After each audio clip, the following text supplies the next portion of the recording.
Dun, dun, dun, dun. Just a thought. But why do you keep lying, you liar? You know I'd accept the truth, right?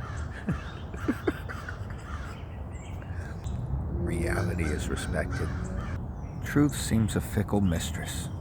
I long for the day, or night, or moment, where the jack's unplugged, man. Where everywhere you look, it's just a mirror, and you acknowledge yourself. And oh, what a self it is! Oh, what a thing! Admirable it is. That's the thing there. Isness is the business. There's no I more than I, nor you more than you. And the difference between you and I? About 21 if you want to look in form of difference. There is nothing I crave more than truth and honesty. And I kinda want it at all moments. Every harsh syllable, every undocile tone. I feel like it'd be commending bravery. If you were you. What a pat on the back I wouldn't even have to give you. How happy and fulfilled would you be? Releasing the black flame. The inner will. The true you unfiltered. You shouldn't need alcohol to do it. But if it'll teach you to experiment for a while to get to know yourself, everything on this earth is a tool for you to explore different ways you could be until you decide which way you should or desire to be. And if you don't know, then you leave the world to dictate it for you. My, what an unpleasant experience that would be. What an undelightful event. Such happenstances. Well, those aren't me. Those aren't you, are they? So where'd you go? They say soulmates are made to make you spend your entire life looking for your other half. But what of the half that you think is right there? If you think. Do you think? What do you think? The greatest arts and tools I could ever attempt to teach. There are no teachers, only guides. People are their own teachers and teach themselves. Are arts of self-reflection and self-improvement, a sort of tool to give you to make your own tools, a machine that builds hammers. Dung, dung, dung, dung. Meditation. Mudras, anchoring, disciplinary practices, breath work, preferably without the smoke. Because check it out, poof, it's gone. Spending time, as uncomfortable as it may be, with you. Your emotions, your thoughts, having the bravery and the courage to say, how did I get here? How do I feel? What happened leading up to this moment?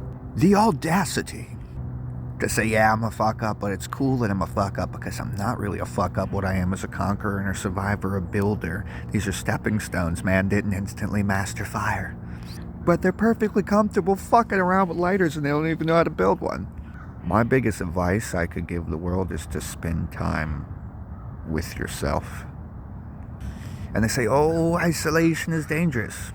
But only because you're so used to the public being your springboard of helping you control your thoughts, actions, and emotions, and they will exploit and do so, some of them quite willingly, some of them on reflex. And when you get into learning things like hypnosis, conversation, NLP, when you really know how anchors and triggers work, you know unwittingly the whole world is already playing into a sort of reflexology towards pick it, color, sound, statements, memories, trauma. But you want your trauma. That's a record. Notice the re and record. That's not Pete talking, that's a repeat. Ghosts are an echo. You've heard depression is obsession and focus on the past. That anxiety is apprehension and focus on the future. Who's here now? What are they doing? What's your will? What do you want to do? Who are you? And there's only one person that can tell you that. Oh, there'll be a lot of people that will try. There'll be a lot of people that will gladly take advantage that you're an empty vessel to possess and utilize like a puppet for whatever. And some may pull your strings or shape you without even trying, because until you find you, if you're the right one for this message, then you don't exist. Show me the receipts. Where's your willpower? What's your drive? What are your interests? What are your goals? Don't tell me about it. If I plucked a flower from the ground, it's no longer a flower, I'm controlling it. I'd love to admire the flower for a flower. There's no such thing as a black-owned business. It's a business. I am a man of intelligence. I'm going to admire it. Wow, what an incredible businessman or woman or otherkin or whatever. But some of you out there need to hear the message to really find yourself. Where am I behind my many voices? What's my motivation? Is my focus ironclad? Is my every articulated action calculated down to the minute detail of where I'm headed? Because I know exactly what I am. I know exactly what I want. I self-reflect often. I don't shy from pain. I don't shy from anger. I watch. I reflect. I'll observe. And I will learn. I'll have the courage.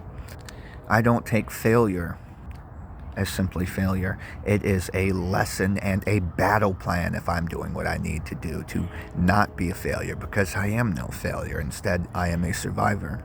I say don't judge your success based on other people's success. Judge your success based on your past success. Did you have that mastery before? Oh, no. But if even one of the legs of a centipede is traveling towards the direction we're trying to go slowly, it's going to drag us over there, isn't it? Monumental progress is a personal mantra. I'm more successful than my previous successes, and that's pretty good. I'm already traveling toward the future. The future is in the future, and it's already guaranteed. I need not worry. Neither do you. In the present moment, you're building your reality, thinking, feeling, regurgitating the thought of, and programming your internal and external realities. Your moods, your thoughts, your words affect everything and how people respond to you as well. Be careful what you wish for. You literally get exactly what you ask for. And it seems like a monumental responsibility to ask some of you to mind your words, but you're literally asking other people who are glad to take direction and charge to mold you or the world around you. And then you'll likely feel very unfulfilled for not standing your ground, finding yourself as a person, releasing that black flame and saying, actually, this is where I stand, and if you're cool with that, cool. You will be used otherwise. Who are you? Meditate, pray, mantra, learn about what anchors and triggers are. Learn how to tweak your own radar, your own radio station a little bit without needing the reaffirmation of the external world, the codependency of the world, to tune in to your favorite artist, spokespersons, or even friends to reiterate where you stand within yourself. It's nice to have a pat on the back, but where do you stand? You are your own God, and you are your own devil. You are your own judge, jury, and jailer. I've mentioned this in some of my songs. I long for a world of honesty for personal comfort, selfishly. But I long for a world where you can find peace, because your worlds of comparisons and separation anxieties and codependencies of things because you haven't found who you are yet is suffering. And that sucks for you. And it's unpleasant for me to watch and wait for the rest of the world to kind of catch up, to learn to simply love themselves, that it's okay to be a person, that they're not perfect, that even our DNA is imperfect, sickness exists. You don't have to be, and you kind of are perfect, because there's no you like you in the universe, in this one song, and this perfect expression and divine play on this stage that we all get to share, of individual pieces of the infinite, sharing whatever that thing is. That's a pretty cool flower. That's a pretty cool table. I might not have that same wallpaper, but it's pretty cool it exists, because it tells me that this is the wallpaper that I want. I hope you learn to love yourself, dudes.